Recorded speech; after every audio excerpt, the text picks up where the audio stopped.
Have you looked at all 5,000 of these? And are you saying that all those differences that do change the meaning, that do change the theology, that do in some cases change the practice, that these are all in the one that's in heaven? Can you see what we're, this is the line that we know, that listen, this doesn't make sense to us listening. And you might say, well, that's because we're ignorant. Okay, call us ignorant, call us idiots, like you love to do. You're going to call me an idiot for even asking this question. But see, we have to ask this question because we do live in the West, and because this is causing so much damage to your religion, and it's causing so much damage to your murtads, that you got so upset with them for even asking the question. And you're saying, do not disagree with us. Well, that's the red line. You're saying, do not go beyond this red line. You're saying to all these other murtads, God bless them for asking the question, because they need to know. Or let me ask you this right now. Do you still believe that not one word or one letter has been changed? As for the Christian missionaries who are out to convert to the Ummah, good luck with that. You've seen in the last, if you haven't learned anything, learn at least that missionary work has never been successful. And alhamdulillah, it never will be successful. I'm not trying to come off as dismissive, but they are not real academics. The reason why I don't listen to them is because they have nothing to offer of my benefit. Now, I want to be clear here. I do listen to many non-Muslim academics. I am very engaged in academia. I listen to and I read books written by Quran scholars that are not Muslims. They're in the academy. Recently I purchased a super expensive book by Brill. You have to do that. And I engage with actual academics. I want to be very clear here. But these missionaries in particular, they have nothing to do with the world of academia. They are untrained, unqualified, ignorant, arrogant individuals who spout ridiculous claims that don't have a shred of credibility amongst actual academics. They don't even read Arabic, and they are literally like blind mice grabbing at whatever they can, trying to concoct a completely bizarre narrative and then preaching some garbled rubbish to their choir, who obviously have no clue, as to right and wrong about the religion of Islam. And because they have repetitively done this, I will have to break my rule and just for once give these idiots the smackdown that they deserve, to show them, because they have no integrity, to show them that they are utter fools who should not and cannot speak about the religion of Islam, because they are a disgrace to the field of academia. They are untrained, ignorant people who don't have a clue about what it really is that they're talking about. Yesterday, for the first time in my life, I swear by the Creator who created me, wallahi wa billahi wa tallahi, I looked at the series of topics and I chose one at random, completely. As Allah is my witness, I swear by the one who created me, this is the first link that I clicked on, and within 5 minutes of just scrolling through, because I'm not going to listen to cover to, I don't have time to listen cover to cover to something like this. Within 5 minutes of going through, this is what I found. Listen to this. And then he sent to every Muslim province one copy of this original. One to every province. Now let's see, what provinces is he talking about? Well, he's talking about the province here in Mecca, Medina, Basra, Baghdad, Damascus, Jerusalem, Alexandria, Cairo, Herat, and Nishapur. There's the word I was looking for, Nishapur. I knew it had a pur in it. Nishapur. There are the 9 provinces. Now, let's put aside the fact that the earliest references about the number of Uthmanic Mus'hafs is 4. Basra, Kufa, Sham, and Medina. Some added Yemen, very few sources added Bahrain, but 4 is the correct number. Let's put that aside, because I'm not aware of any reference that says that Uthman radiallahu anh sent out 9 copies. Let's put that aside. He mentions 9 cities.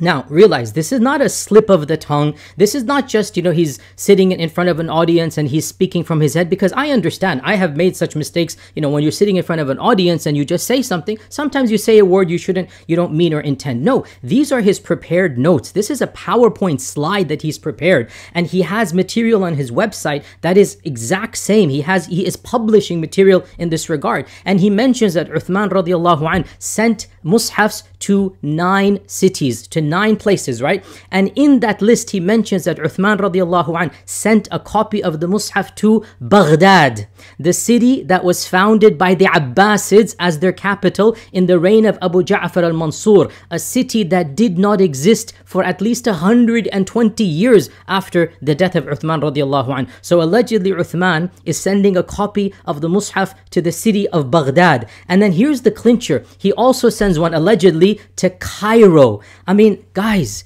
every high school student of Islam knows that Al-Qahira was named and called Al-Qahira by the Fatimids in 969 CE 358 Hijrah. Wallahi, when I saw this clip, I didn't know whether to laugh or to cry. I mean, my mind is blown by such utter ignorance. Only an untrained idiot. I mean, I'm sorry to be so brutally harsh here. It's not my nature. But if you're going to tell me that Uthman radiallahu anh sent a Mus'haf to Qahira, right? You're going to tell me that Cairo, I mean, you're not just a cretin of the highest magnitude. You have publicly humiliated yourself and disqualified yourself from ever speaking about the basics of the religion of Islam, much less about some of the most advanced topics like the history of the Quranic compilations and the origins of the Qira'at. You don't even know Qahira and Baghdad were cities founded by the Abbasids and then the Fatimids, and you think that Uthman radiallahu anh is sending a copy to cities that do not even exist.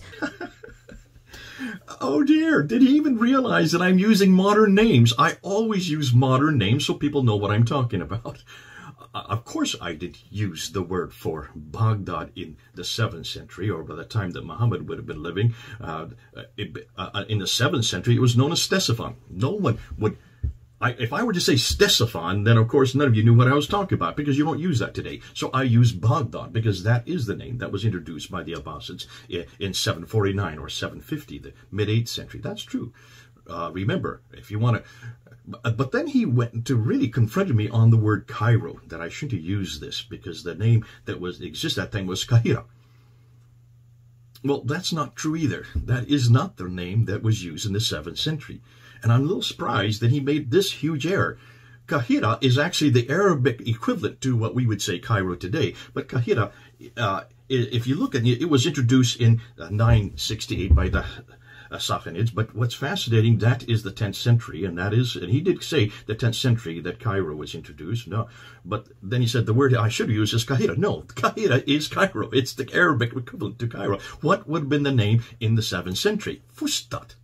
Fustat is the name that was used in that city, because remember, it used to be called Memphis, but Fustat is the garrison town outside of the city that the Muslims, or in this case, those who took over and conquered Egypt, that's the word that they would have used, the name. So he even got that completely wrong. Now, I'm not going to sit there and berate him for that, but I'm going to ask him to be careful when he's quoting me. Make sure he quotes me correct. At least we do that with him. Whenever we quote him, we actually film it and put it up there so you can see. And make sure that you understand that when I'm talking about an ancient city, I'm not going to use that name unless I'm specifically referring to the name of the ancient city. I use the modern name today.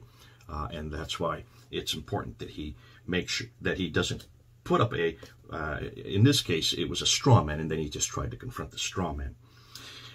He then went and he spent a bit of time on 2 other areas, and they had to do with this material, actually, with this book here, Daniel's book. And it's a video that I put together, I'm thinking it was in May of 2019, so over a year ago. And he made 2 major points on that and really confronted me. The first one is this idea of dumping the Hafs text, that was chosen by Muhammad ibn al-Huzayni al-Haddad in 1924. And that I suggested that all the Qurans in the world were dumped in the Nile. So I'm looking through these lists here. I see another one, which is relatively recent compared to the other one. I said, okay, let me log on to this here. Here's what he has to say in this clip. 1936. Right. Because it was such a success in the city of Cairo, King Farouk, who then came to power in 1936, decided to put out a new edition for all of Egypt called the Farouk edition. The Farouk edition then took the Hafs text and made it Egypt-wide. 1936. Right. That was so successful in Egypt. But before that, I forgot one thing. When they did this in Cairo, when they, Al-Haddad, Muhammad Al-Haddad did this in Cairo, they took all the other Qurans that were different than Hafs. They took it out into a boat and they sank them in the Nile. Oh. You hadn't heard this before either. No. We need to go down. We need to do some they're dives. still there. We need to do some Yeah, we dives. need to do some dives. So Don't waste your time. We have 10 of them right here. We've already found 31 of them.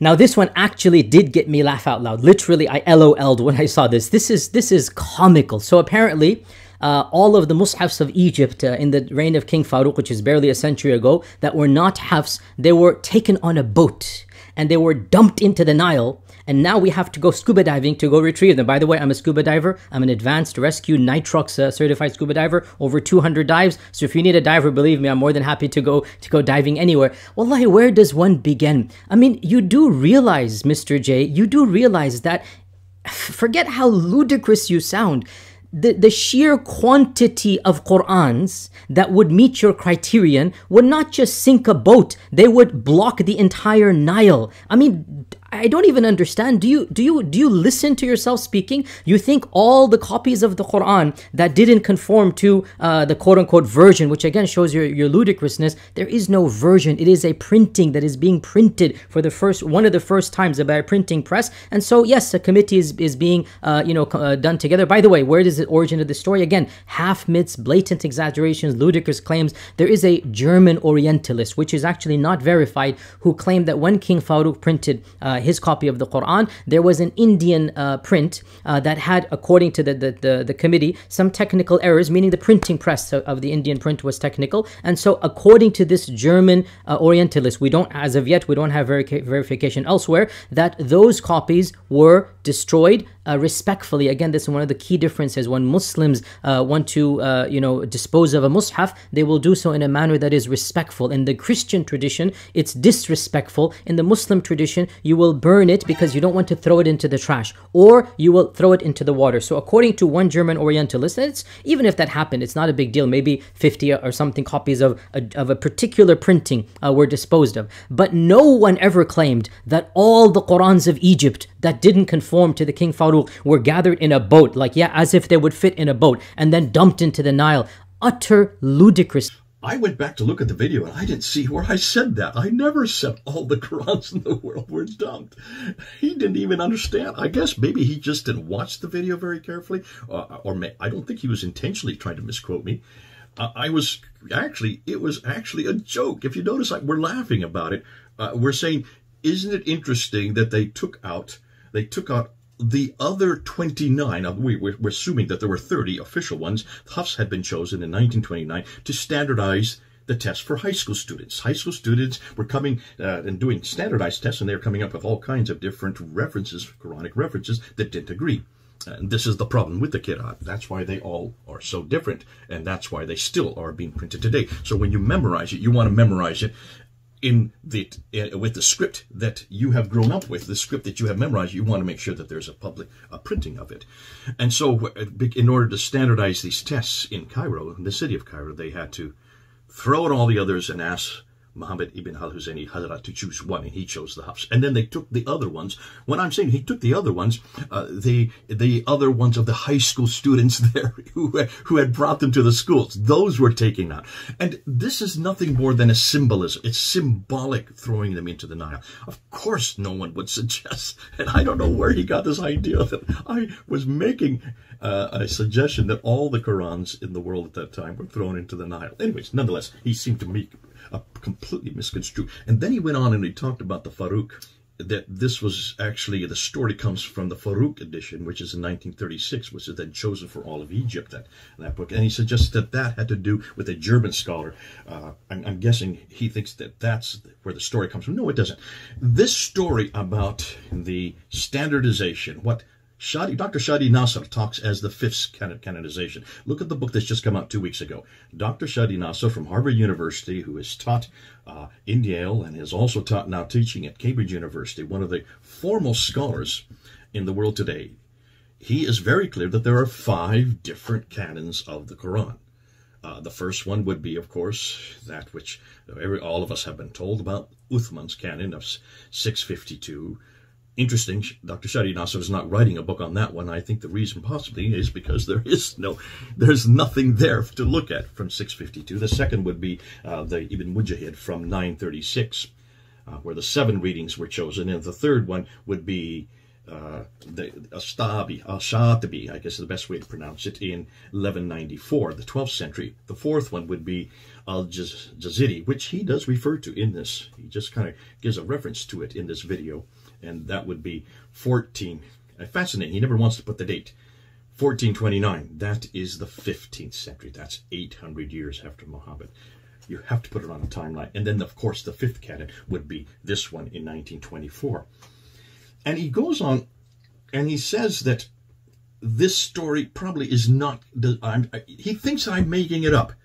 He has a claim that is so preposterous. Wallahi, you wonder, is he even intelligent? Does he understand what he is saying? He says to his two co-hosts or colleagues there, who are another story altogether, if you look at what they're saying, that he says to them that, he talks about this King Fahd version of the Quran in 1985, meaning the Madani, Mus'haf printed by the King Fahd complex. And then he says, listen to this, that he's going to make a secret reveal on their show. For the first time in history, he's going to come out and tell them the truth about something that nobody's ever heard. Okay, Mr. J, what is this amazing truth you're going to tell us? Listen to this, guys. And I wonder truly, does he know he's lying? Or is he mentally insane? He says that they, some unscrupulous organization, they, who they are, the secret, mukhabarat services of Saudi or some type of kamikaze or some ninja groups, they sent secret missions across museums all over the world to break in and to change the ancient manuscripts to conform with the King Fahd edition, so that it looks like the King Fahd edition is in conformity with the most ancient manuscripts. And he claims that he has proof for this and that he has doctoral students that are going to be exposing and talking about this. Now, the notion that, and by the way, some of these manuscripts are in libraries in Paris, in the Museum of London. You have the Chester Beatty in Ireland. So according to Mr. J, simultaneously missions across the globe were sent in to break in to libraries, including the Topkapi, and to secretly change the manuscripts so that it matches up to the King Fahd printing of 1985. I mean, wallahi, listening to people like Jay makes me realize why there are still people who believe the earth is flat, I don't know where he get that idea from, because I do write in my notes, and he says he looked at my notes. I do write where the source is, and the source is Gabriel Said Reynolds. In fact, I do mention that right on that video. I looked at the video quickly just now, and I do mention that this is Gabriel Said Reynolds, the Quran in its historical context, written in 2008. And then I also go on to refer to the Quran in Context, History and Literary Insights, Investigations into the Quran's Milieu by Angela Newworth and Nicholas Sinai in 2010. So this has been around for 10 and 12 years, Yasir Qadhi. Now, he may not like what I'm saying, but don't think that I'm making this up. I'm quoting these people. These are well-known scholars. Dr. Said Reynolds is Notre Dame University. He's considered one of the premier scholars in the world today on the Quran. Same with the Newworth and also Sinai. Argue with them if you don't like what we're saying, but we have to go to where the scholars are saying. And remember, he is correct. I don't do this research, but I make sure that I quote what other scholars are doing. And almost everything I'm quoting on the Qid'at now comes from Dr. Shadi Nasser, and I would love for him to have engaged at that point. He didn't want to. And then he gets into this notion, and this was really curious. He says that, and this is fascinating, because in that show, I look at the camera and said, I'm making a statement right now that if King Fahd, the King Fahd edition, which was canonized, or which was chosen in 1985 for the whole world, and as the Hafs as a standard text, if this was happened in 1985, and at that time it was 34 years ago, now it's 35 years because this was over a year ago when I made this video, then I said it looks like that there was no standard in order to make all these 4,000 changes that Dr. Brubaker has come across. Now, what's fascinating to me, I said that, I looked at the camera, I'm making this claim here. that this all has had to happen since 1924. Now, since that time, and this is where, and I thank Yasir Qadhi. He was correct. I shouldn't have made that claim a year and a half ago, and I don't make it anymore. I'm very careful not to, just because. Can you see how idiotic that is? And in fact, I have said it a number of times in my videos that you cannot make that claim anymore. I did it a year and a half ago, but I can't make it anymore because there was no way that anybody could change it. So it's obvious to me that these changes had to be made possibly during the Ottoman Empire, when the Ottoman controlled many of these manuscripts. My assumption now is that these changes probably had to be made during the Ottoman Empire for two reasons. And this is now November, as I said, November the 26th. And I may have to change this. You're right. And Yasir Qadhi can slam me for it if he wants to. But this is where I'm asking for people to listen. I'm suggesting now that these changes have happened since the Ottomans came to power. So we're talking possibly 800 to 800 in the last 800 years. But I'm saying that for two reasons. One is because we do know that the Ottomans did choose the Hafs as their qira'at. That's the qira'at they favored. And that's why Muhammad ibn al-Husayni al-Haddad chose the Hafs in 1924, because it was the choice of the Ottomans. So if that is the case, then, and they would have controlled almost all of these manuscripts, 13th, 14th, 15th, 16th, 17th century, up until the 18th century, up until the 19th century, when the Ottomans in 20th century in 1924, when they lost their empire. If this is the case, then I would suggest that that's probably when all these changes happened. So we're talking about hundreds of years, over hundreds of years. But I'm doing that for a second reason, too. And I'm putting this out there. So don't get me and call me all calls and names, but understand what I'm saying.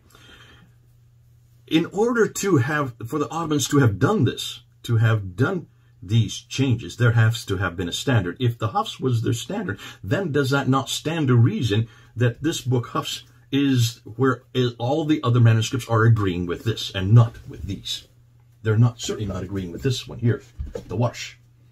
They're certainly not agreeing with this one here. These are the two most popular today. The Warsh is the one that is memorized and used all over North Africa. This is the one that has now been standard for the whole world. There are 5,000 differences between these two. 5,000 differences. And when you look at all these razm, these consonantal changes that Dan Brubaker is coming up with, as much as Yasir Qadhi does not like Dan Brubaker, listen, you can't just sit there and use vitriol against a guy who has a PhD in this area. This very area. This is his area. This is his PhD. You may not like him. And to say that he doesn't know Arabic, please. If you look at who they're quoting, I looked at a number of their references. Generally speaking, a lot of their quotations, a lot of their material is coming from a particular person by the name of David Brubaker. And again, I don't have anything personal against this individual. I've never met him. I don't have anything personal against him. At the same time, he's the only one that has a PhD in that circle in Islamic studies.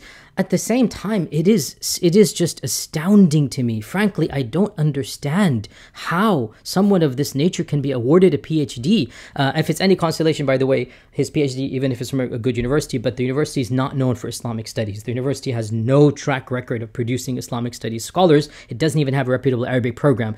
So he got a PhD from a known university, but not one that is known for Islamic studies. And by the way, he's not involved in academia.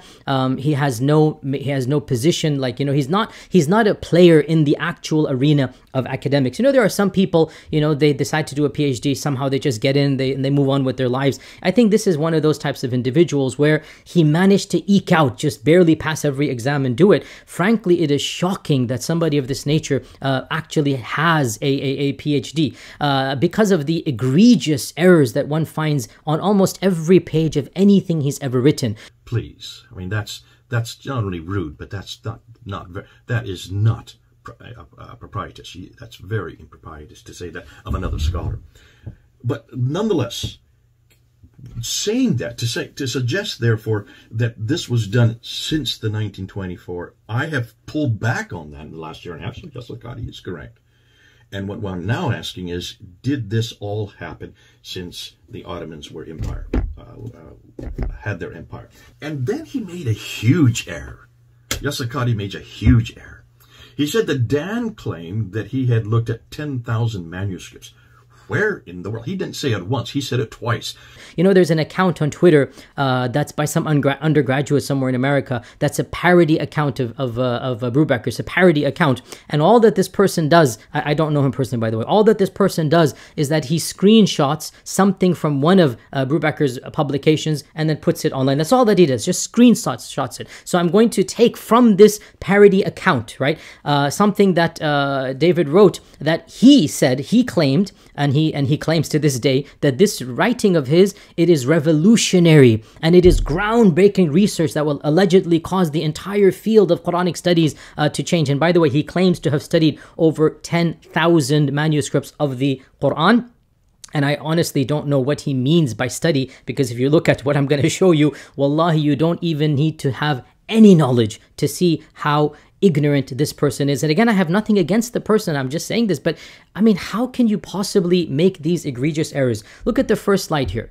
Now, for somebody who claims to be a manuscript expert, right, he boasts, as I said, of having 10,000 manuscripts studied. He literally has no clue that in early Islamic manuscripts, it's very common to write the number of the verse in the ancient abjad system. In the ancient system, not actual numbers, but the abjad system, where every single letter represents a number. And so he takes the lam ha, right? You see that lam ha. He takes the lam ha and he does not understand that it's 30 plus 5. Lam means 30, ha means 5. And so lam ha means verse number 35. And he feels that it is an added word, lahu. And notice the idiot actually says that there's a lam ha at, look at it, 1635. And he says, I don't know what it's doing there. I've made this really cool discovery. Doesn't really make sense over here to have a lahu. It must be a post-production alteration, but clearly there's some message being sent here, some major shifting message, but I don't know what it is.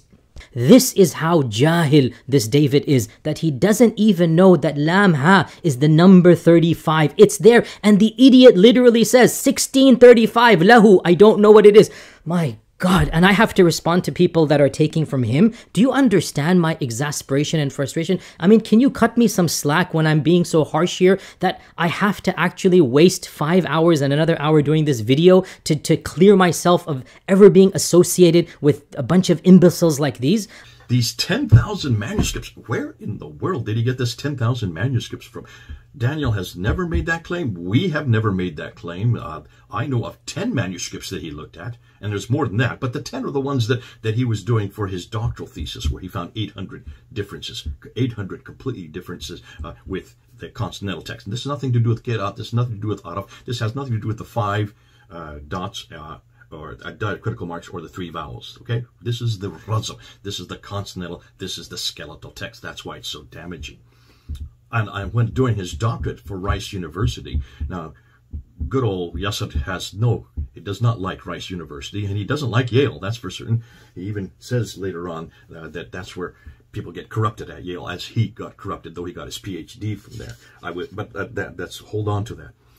10,000 manuscripts. Yasir, I don't know where you got that from. I would suggest that you be careful how you quote Dan. He's never said 10,000 manuscripts. And he says, therefore, all of us, David, myself, and Daniel, we are ultra-crepidarians. You know, actually, there is a word that comes to mind. I mean, it's still in my head from my GRE days. Almost 20 years ago, I took the GRE. And there's a word there. What is it? Ultra-crepidarian. Ultra-crepidarian. That's the word. Look it up. Ultra-crepidarian.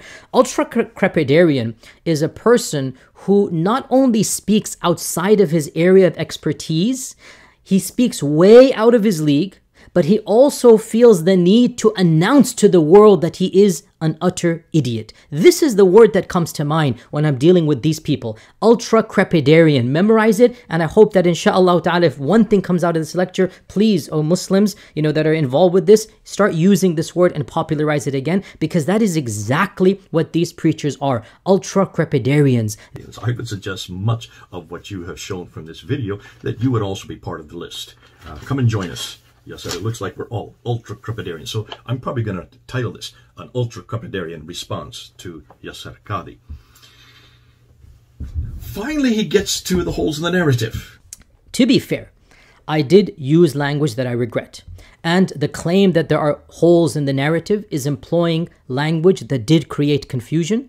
And I apologize, I ask Allah's forgiveness for that. There's simply no excuse, and I learned from my mistakes. And my senior ulama that I look up to asked me to get rid of the interview because it's going to cause more confusion. There was no covering up. I just don't want to cause more confusion. But when these missionaries are persisting to take that clip and then pretend that my topic is somehow related to their incompetency, I have no recourse except to go public and show people that I have nothing to do with these Cretans whatsoever. And I had to waste a few hours just to quickly show you their level of incompetence. And as I said, I swear to you, I have not spent more than 5 hours, and even that I regret that I had to even spend 5 hours. Can you imagine if somebody actually dedicated more time to go over their mistakes and show how utterly juhal these people, they're not even worthy to preach a basic course of Islam at the middle school level, much less speak about some of the most advanced issues of ahruf and qira'at and preservation of the Quran. Nonetheless, they're using my clip of the holes in the standard narrative, and yes, I did claim this, and I need to own up to my words or retract or somehow clarify. And I have no problems discussing with anybody who is interested and willing to learn. I do believe that a mainstream opinion, because here's the point, there are multiple interpretations of the ahruf and qira'at, and everybody knows that there's over 40, by now everybody knows there's over 40 opinions about the ahruf, as Suyuti and others mentioned, and I follow another one of them. The one that has become dominant, the one that is now mainstream, this is what I called the standard narrative, but in reality there are many standard narratives. Even what I'm holding is a standard narrative. It's just not the one that is most common in our times. And so I am, again, what I don't want to go, there's no need to go into details in the video, and I'm more than happy to discuss with anybody, but I don't mind giving you some examples so that you understand that when I said there are holes in the narrative, I regret the wording, but what I'm trying to say is that there are questions that there's a majority opinion and then there are minority opinions. For example, one of the issues that is the issue of the tawatur of the qira'at. I mean, I believe that the qira'at are mutawatira in their essence and syntax, but not necessarily in their specific choices of each and every rawi, of each and every tariq. And by the way, this was the position, the later position of the giant Ibn al-Jazari. Initially, Ibn al-Jazari said that everything is mutawatir, and then towards the end of his life, he also came to this position, which is basically one of my disagreements with now what is the mainstream. Another thing that I disagree with as well is the origins of the differences of each and every tajweed rule, each and every pronunciation of the vowels, right? As maybe anybody who studies the qira'at is aware, there are so many tajweed rules, there are so many ways to pronounce things. So for example, wad-duha, or you can do imala sughra, wad-duha, or you can do imala kubra, wad-duha. You can do it all of these three types, right? Now, did the Prophet ﷺ himself recite it in these three ways, which is what mainstream says?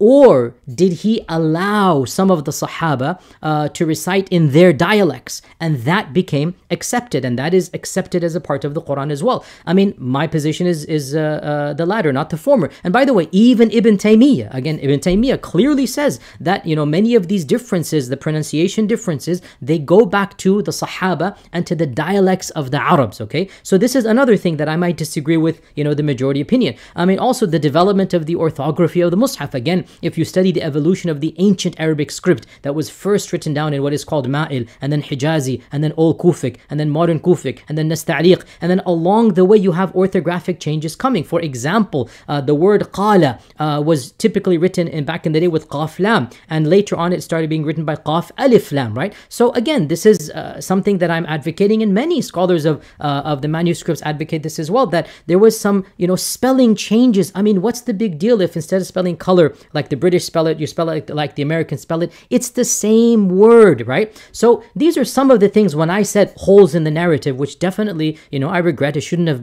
made it such a big deal. But yes, there are opinions that I hold that are not the dominant opinion. And every single one of these opinions deals with some minutia, some abstract issue that I respectfully have a position that, alhamdulillah, has precedence. It has scholarly backing. I am not the first, and I'm not the only, and I'm not going to be the last. The problem that happened is that this group of critics, right, these Orientalists and whatnot, they had no clue what I'm talking about. And they took my clip and they exaggerated it as if I am in any way, fashion, or form linked with these idiots and ignoramuses. And that is why I have to make this video. The problem with these critics is that they think they have unearthed something absolutely new that no one before them has ever understood. They exaggerate the notion of qira'at to make them different versions of the Quran. They exaggerate the printings, King Farouk printing and King Fahd printing, and they think these are different versions of the Quran. And you know, here's a point to the Muslim audience, okay? And even if you're not Muslim but you're listening for information about this group of people, I want you to know one simple fact. Each and every bit of information that this group picks that is authentic, that is true, because a lot of it is just mythology or fake. Each and every bit of it that is true, they're finding from within our sources and references, and our ulama, not only were they well aware of these differences, but no one in human history ever considered anything of this to be different versions of the Quran or different competing texts of the Quran. This is sheer lunacy. This is stupidity. The vast majority of these differences are pronunciation. The qira'at themselves, the bulk of the differences are tajweed and pronunciation related. I mean, for example, let me just think of an example. American and British English, right? What's a few words that the Americans and the Brits pronounce differently? I mean, what if an American says, "Can you bring me a glass? Can you bring me a glass of water? Can you bring okay, let me put in garage because that's definitely always an important. Can you bring a glass of water to the garage?" Okay, if an American says that, a Brit says it. How's he going to say it, right? I'm going to try my fake British accent here. Can you bring a glass of water to the garage, right? They speak in a higher pitched voice, right? Glass of water into the garage. You know, there's differences, right? Glass of water to the garage, right? There's a difference there. Is anybody going to say that these are two different versions? I mean, how foolish is this? But this is what the equivalent of what they're doing. Now, again, to be fair, obviously there are more differences than pronunciation, and there's sometimes i'rab differences and whatnot. But again, these are all differences that are well known, well accommodated. Whichever understanding of the ahruf and qira'at you follow, and there's over 40, whichever one you follow, all of these differences are explained in a very, very rational manner that fits in with everything else. What these people do, it's literally as if they cut off 80-90%, of the evidence that they have. They take the little bit that they have, they add their own imagination, and they construct an alternative universe that has nothing to do with the reality. And that's why I needed to make this video, to distance myself from this intellectually bankrupt lot. And the only thing he's really talking about is the word holes in the narrative. That's all he wants to talk about. Because then he goes on and says that the tajweed new rules, these are nothing more than vowel pronunciations. And today that's true. They are vowel pronunciation, but they're in a written text. The 5 dots and the 3 vowels are to give you the delineation of which are the different ways to pronounce it. And see, what he's not thinking through, and this is what an awful lot of Muslims have not yet come back to us on, when Al-Bukhari, look at Al-Bukhari, volume 6, book 61, hadith number 510, when it says there that these Medinians who had gone up to the battle there in Azerbaijan, and when they were gone to the mosque and they were fighting alongside other Muslims who had come from places in Iraq, Basra, and Kufa, and also Syria, Damascus, they were all fighting together, and they would go to the mosque and they would then recite the Quran. And as these Hijazis from the Hijaz, that's the central part of Arabia where Mecca and Medina are located, when they heard the Quran being recited by these others, they heard different pronunciations and they went to blows. They started fighting them.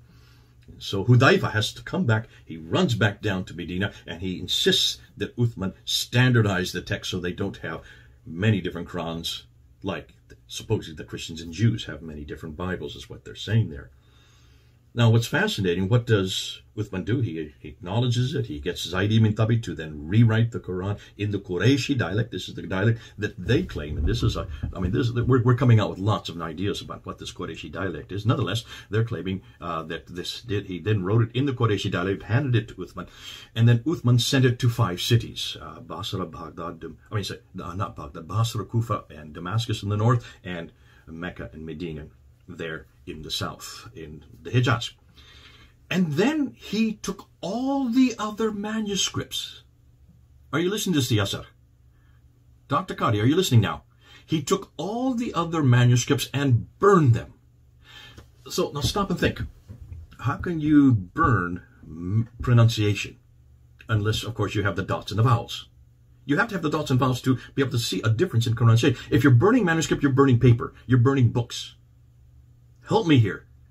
Come back with me here. I've not seen any Muslims really respond to this. And this is something that Yasir just said it really flippantly right off the top. This is nothing more than vowel pronunciation. This is nothing more than dialects.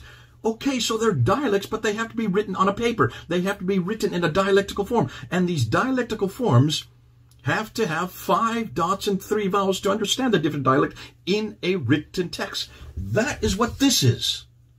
And the first one is this guy right here, Ibn Amir. This is the first of those to be written in a dialectical form that is different. And he is from Damascus. And his date is 736. This is the next century. This is right well into the next century. And all these other ones, the 30 that are made official, they go all the way up until 912, the 10th century. So from the 8th century up until the 10th century, you have all these different dialectical forms that are written using the 5 dots and the 3 vowels. Yasir Qadhi, this could not have been a prop. This could not have been just dialectical differences in the 7th century, because there were no dots and vowels to make it understandable in a written text. Okay, are you help me out with this, because this is something I've yet to see Muslims really respond to. How do you burn, therefore, pronunciation if it's just oral? Obviously, this is not oral. These are written. You burn books, you burn paper. That means it had to be written differently, and we know that these different writings do not even appear for another century. Well, 80 years, okay? And then he says this is nothing more than different ways of saying wa or water. Wa.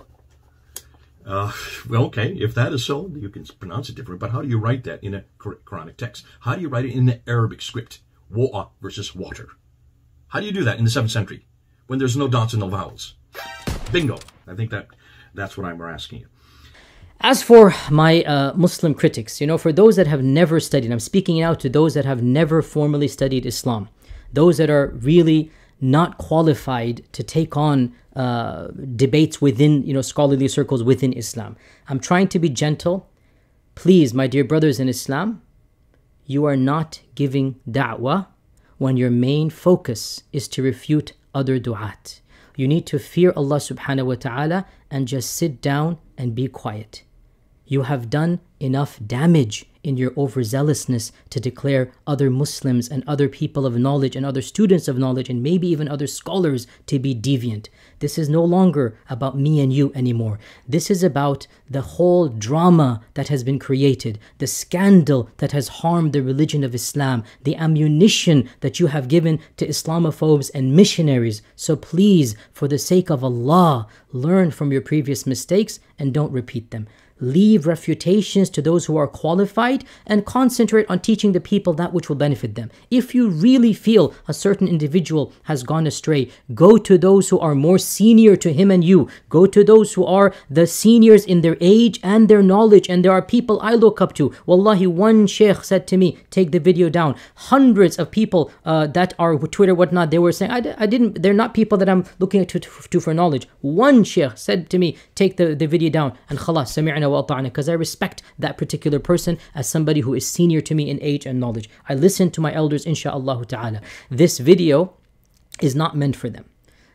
It's really meant for the people that we should all understand are wanting to harm this religion. It's meant for those missionaries, unscrupulous ones, and those murtads that have taken these words and then used and misused and abused my name. And I wanted to say to them, enough is enough. And I'm not going to engage anymore with that crowd, because really they have proven themselves to be arrogant jahils who are simply below my level of academic research. And they're also, some of them, not everyone, but especially one in particular, is a vulgar, obscene, evil jerk. I mean, honestly, there's nothing else to be said. So I have no reason to engage with somebody of this nature. And now I fully understand that this video, because I mentioned them by name, it's going to be followed by hundreds of refutations. So be it. I mean, I have one life to live. If they choose to waste it, you know, barking after every single issue that they want, that's their business. As for me, I want to leave a productive legacy when I'm gone, and I want to do that which is going to be beneficial for myself and my Lord and my Creator. And I tell these Christian missionaries and these murtads, you do as you please, I am doing as I please, and Allah subhanahu wa ta'ala will be the ultimate judge, and Allah will show who is the real one, who is sincere, and who is the one who is worshipping Him. And with this I conclude this video, and inshallah until next time, Assalamu alaikum wa rahmatullahi wa barakatuh. Let me start with this question first. Here's the first question. These many qira'ats, which one of these is the one that's in heaven? Which one of these is the one that was revealed to Muhammad between 610 and 632, that 22-year period? Which one of these, and I just have 8 here, there's 30 of them, actually I have 9 with this one here. Which one of these is the one that Uthman commissioned Zayd ibn Thabit to write in 652? And that's what Muhammad Hijab was asking you. When he put his hand out there and he said, I'm giving you a blank sheet of paper, a blank mushaf, what Quran, which qiraat, which aruf are you going to put there? He wasn't talking about pronunciation orally. He didn't want you to tell you what an oral pronunciation. He wanted to know what you were going to write there. Is it going to be the Hafs? Is it going to be the Warsh? Listen, just between these two right here, there are 5,000 differences. So which one of these? Is it the Hafs? Is it the Warsh? Is it Ibn Amir? Is it the Qalun? Ibn Kathir? Al-Qusay? Khalaf? Shoba? Al-Duri? Those are the ones I have here. Which one of those comes from heaven? Which one of those actually was the one revealed to Muhammad? That's the first question. Please answer that question.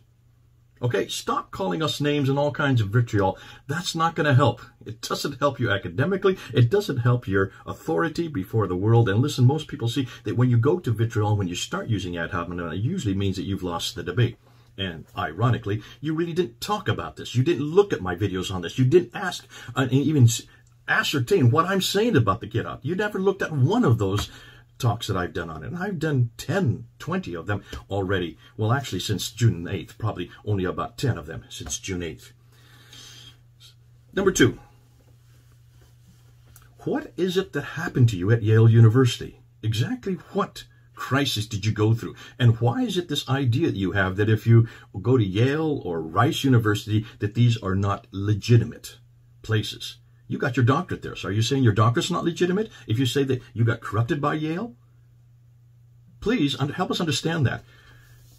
You talk about, and I remember in the video you said that there was, there are certain, you have a respect for the Quran, the Muslims have a respect for the Quran, and there's a line beyond which you don't go, a red line you refer to. We don't go beyond this red line. Well, we don't have red lines here in America, and you should know that. You live in Houston, you should know. You were at Yale. There is no red line at Yale. You can ask any question you want because that's what has been asked of our Bible. So I'm asking you these questions. What red line is it you can't go beyond, and why is it you weren't able to answer Muhammad Hijab in 25 minutes? He had to ask you twice. What are you going to write? Which one of these qiraats is the one in heaven, the eternal one? Well, the obvious answer is none of them are, because none of them, there is no diacritical marks. There was no vowelization for the one that's preserved in heaven. That was written, that was created by man. That was created by men after the 7th century. Bingo. Put that under your hat and see how you're going to run with it. Then thirdly, what are the holes you were referring to? If you said that I shouldn't have used that word, what holes exactly were you referring to? Because you actually were meaning something, and I would suggest those holes are the fact that for 1,000 years now, you Muslims have known about this. Listen, 736, 738, 770, all the way up to 812, all the way up to Ibn Mujahid, 936. Ooh, don't stop there. Can you see? We're talking about over 1,000 years now you've had this material. And you did mention that for 1,000 years, this has been the most difficult question to answer. If it's the most difficult question to answer, then why all this vitriol against us when we ask the question? All we're doing is asking the question that should have been answered 1,000 years ago and should have been answered by you while you were at Yale.